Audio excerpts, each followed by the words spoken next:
बहुत ही इंसल्टिंग और बहुत ही शर्मिंदगी की बात है कि यूएई ने पाकिस्तानियों के वीज़ाज बैन कर दिए हैं। क्या कभी कोई ये सोच सकता था कि यूएई पाकिस्तानियों के वीज़ाज बैन करेगा? वो मुल्क जहां बहुत सारे ममालिक के लिए वीज़ा ऑन अराइवल है, वीज़ा फ्री एंट्री है, आज उसी मुल्क ने पाकिस्तानियों का वीज़ा बैन कर दिया है। यूएई पाकिस्तानियों को मौका देता था कि आप आएँ, हमारे मुल्क में आके अच्छी रोज़गार तलाश करें, अपने घराने को खुशहाल करें, अपने मुल्क का नाम रोशन करें और यहाँ पर आके अपने स्किल हमें दिखाएं। लेकिन पाकिस्तानी यूएई जाके क्या कर रहे हैं? चोरी कर रहे हैं, चिकारी कर रहे हैं, क्रिमिनल एक्टिविटीज़ में पार्टिसिपेट कर रहे हैं। पाकिस्तानी लड़कियाँ यूएई में जाके कॉल गर्ल्स बन रही हैं, जिसकी वजह से यूएई ने पाकिस्तानियों के वीज़ाज बैन कर दिए हैं। कौम हम लोगों के लिए बड़ी शर्मिंदगी इसलिए क्योंकि हम लोगों के काम ऐसे हैं। देखिए, जिस वक्त आप किसी भी मुल्क में जाके आप किसी भी लॉ को नहीं फॉलो करोगे या फिर वायलेशन करोगे किसी भी लॉ की, तो ये प्रॉब्लम सामने आएंगे। वो और बात है कि यहाँ हमारे पाकिस्तान में कोई लॉ एंड ऑर्डर नहीं है, जिसका जो दिल करता है वो करता है। बट आप यहाँ से देखें, जिस आप यूएई या दुबई करें तो आपको छोटी छोटी बात पर टैक्स है, गाड़ी नहीं सही पार्क करेंगे, हाई स्पीड चलाएंगे या कुछ भी ऐसी चीज़ है। तो वहाँ जब हम पाकिस्तानी अपनी इन हरकतों से बाज नहीं आएंगे या हम अपने आप को इन्वॉल्व रखेंगे हर वक्त ऐसी एक्टिविटीज़ के अंदर जो कि बेसिकली एक इंसान के लिए भी ना वो है मींस के एक एथिक्स के ख़िलाफ़ हैं। कुछ चीज़ें होती हैं क्राइम होती हैं, लेकिन कुछ चीज़ें होती हैं एथिक्स के ख़िलाफ़ होती हैं। वो क्रिमिनल में तो रिकॉर्ड नहीं आते होती, लेकिन हम अपने मुल्क के ब्रांड एम्बेसडर होते हैं जिस वक्त हम किसी की फॉरेन कंट्री में जाते हैं।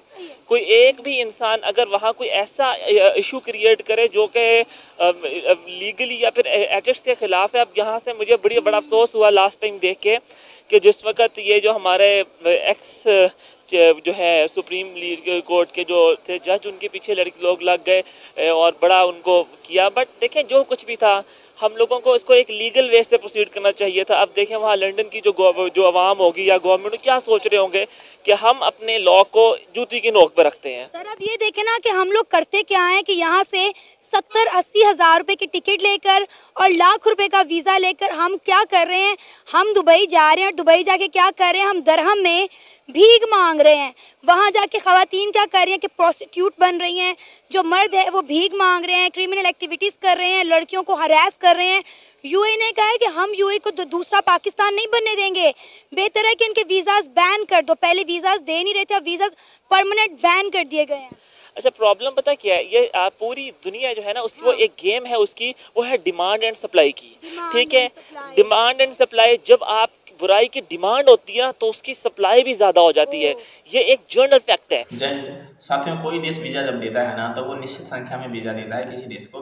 कि अगर मैं जैसे कोई एक कंट्री की बात करूं तो वो सोचेगा कि कितना ज़्यादा इंडियन हमारे यहाँ चाहिए, क्योंकि अगर वो उसकी लिमिट नहीं लगाएगा तो पता नहीं कितने ही इंडियंस वहाँ जाके काम करने लगेंगे और रहने लगेंगे। इसलिए वो हर देश पर जो है ये दुनिया में लिमिट लगा के रखते हैं कि हम 10 लाख इंडियन को बुला सकते हैं, 15 लाख इंडियन या 30 लाख, इस तरीके से बुलाते हैं। लेकिन इसी कारण तो इस समय पाकिस्तान में हुआ मचा पड़ा है कि पाकिस्तान को इस्लामिक राष्ट्र के नाम पर जितने भी खाड़ी देश हैं वो सब पहले मदद क्या करते थे, लेकिन अब धीरे धीरे वो सब अपने हाथ पीछे खींचते जा रहे हैं, क्योंकि पाकिस्तान उनके लिए कुछ कर पा रहे हैं नहीं और बदले में ये लोग सिर्फ पाकिस्तान को खींचते आ रहे हैं। इसलिए दिन प्रतिदिन हम ये देखते हैं कि पाकिस्तान के जो लोग हैं ज़्यादातर या तो वहाँ से डिपोर्ट कर दिए जा रहे हैं, वहाँ के भिखारी, और जो है उनके लोगों को भी अब आने पर उन्होंने कड़ी बंदिशें लगाई हुई है। और ऐसी बात नहीं है कि भिखारी सिर्फ पाकिस्तान के होते हैं, इंडिया से भी जाते हैं बहुत सारे लोग ऐसे जो कि उनको बार बार भेजा जाता है। जैसे अमेरिका में, यूरोप के कई कंट्री में उनको भी वापस इंडिया में भेजा जाता है। लेकिन इसकी संख्या जो है पाकिस्तान की जो है इसमें वो काफ़ी आगे निकल चुके हैं ये सब कारनामे करने। अभी हम लोगों क्या देखें, अभी हम इन पाकिस्तानी हम लोग मैक्सिमम ऐसी साइट्स खोलते हैं जो कि मेरे ख्याल से अखलाकन ही बहुत एक बुरी चीज़ है। यहाँ से अब कोई एक भी लड़की गुजरेगी तो वो घर तक छोड़ के आएंगे लड़के उसको। Got it? ये हमारी नेचर पता लग रही है यार कि बीइंग, और सोचें जहाँ हम पाकिस्तानी हैं और फिर हम लोगों को ये है कि जी बीइंग मुस्लिम्स, हम लोगों को हमारा कल्चर भी इस बात की इजाज़त नहीं देता कि हम लोग इस तरह देखें।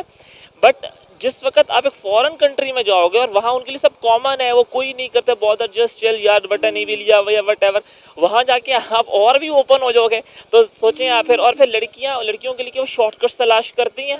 Got it. लड़की क्या, हर मर्द हर औरत कर रही है यार, सबसे इजी वे। आप हरीम शाह को देख लें आप, रिसेंटली में नाहिद मलिक की जो टिकटॉक पे वीडियो वायरल हुई हैं, कितने टिकटॉकर्स किस तरह से जो वीडियो वायरल हुई है, आप देखें ना गवर्नमेंट ने क्या किया है। देखिए कसूर हमारा है, कसूर हमारा है। भला क्या है, जब कोई फेम के, हम उसको डिफेम क्यों नहीं करते।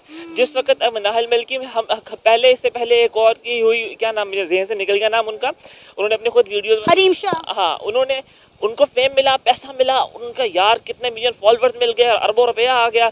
लड़कियों ने कहा यार दिस इज द, जो कमरे में छुप छुप के करना है, जाहिर सी बात है हम लोग उसको रिकॉर्ड करके करते हैं, करना तो यहाँ भी गलत है, करेंगे रिकॉर्ड तो 4 पैसे ही आ जाएंगे हम लोगों को। तो ये मैंने एक बड़ी प्यारी बात सुनी थी, ये ना अपना टिकटॉक और ये बड़े बड़े सोशल मीडिया सबके हमारे घर से बच्ची उठा के लेके जा रहे हैं। ये आप चेक करें कि एक बहुत अच्छी पाकबाज बच्ची एक अच्छे पेरेंट्स शरीफ लोगों के घर में होती है, लेकिन जिस वक्त वो जो है टिकटॉक या सोशल मीडिया क्या है, और देखें 1000 बंदा, हम मार्केट में फिरते हैं ना, हम हर बंदे का चेहरे पे नहीं पढ़ सकते, लेकिन जहाँ आपको लाखों की आवाम टिकटॉक पे लाइव देख रही है, इंस्टाग्राम पे लाइव देख रही है, वो आपको ऑफर्स करेंगे और जी हम ये कर लें वो कर लें। हम अब यही फेम के चक्करों में और पैसा कमाने के चक्करों में आज हमारी कौम का ये हाल है कि हमारी बच्ची बाजार बैठी है। सर ये बताएं, आपने कभी किसी इंडियन लड़की की देखे किस तरह से वीडियो वायरल हुई हो। अब आप देखें कि जितने भी टिकटॉकर्स, मैं नाम नहीं लेना चाहूँगी क्योंकि मैं भी एक खातून हूँ, मैं नहीं चाहूँगी कि मैं ऑन कैमरा किसी लड़की की तजलील करूँ, जो हुआ हमारी अवाम बखूबी जानती है। मुझे बताएं, आपने कभी देखे किसी इंडियन लड़की किस तरह से वीडियोज़ वायरल हुई हो। देखिए प्रॉब्लम पता क्या, यूएई की हम बात कर लें, जैसा यूएई ने पाकिस्तानियों के लिए वीज़ाज बैन कर दिए। अब आप देखें कि तमाम कंट्रीज़ के लिए यूएई में वीज़ा ऑन अराइवल है, इंडियंस के लिए भी वीज़ा ऑन अराइवल है। कितनी बड़ी तादाद में इंडियंस जो है वो यूएई में इतने बड़ी कंपनीज में इतने बड़े ओहदों पे काम कर रहे हैं, लेकिन पाकिस्तानियों को वो एक मुस्लिम कंट्री होने के बावजूद भी वीज़ाज बैन कर दिए हैं। मेरा ना इत्तेफाक से लास्ट 2021 के अंदर दुबई जाने का मेरा एक टूर था। आप ट्रस्ट मी, मैंने अपनी आंखों से देखा और बहुत दुख भी हुआ।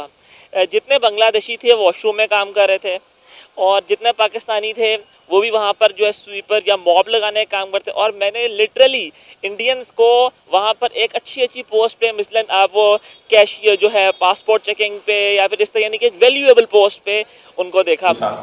यूएई ने ये कदम जो उठाया होगा ये सोचकर कि कितने ही यूएई पाकिस्तान में जाकर रह रहे हैं, वो रह भी रहे होंगे तो शायद बिजनेस के पर्पज से रह रहे होंगे, लेकिन पाकिस्तान के जो लोग ज़्यादातर यूएई में रह रहे होंगे तो जाहिर सी बात है छोटे मोटे काम के चक्कर में वहाँ रह रहे हैं। और पाकिस्तान की बेरोजगारी को देखते हुए जब लोग वहाँ से जाना शुरू किए दुनिया के दूसरे देशों में, वहाँ पर एक छोटी से छोटी एक्टिविटी में वो संलग्न होते गए।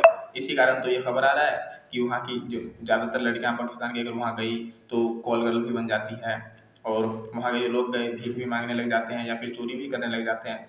तो यूएई जैसे डेवलप्ड देश माने जाते हैं ये सब, अगर वहाँ जाकर ऐसी चीज़ें करेंगे तो ये सब देश में नियम तो एकदम बहुत तगड़े होते ही हैं, तो इनको पता भी चलता रहता है, जिस कारण जो ये है सीधे उस देश पर ही एक्शन लेने की तैयारी में लग जाते हैं।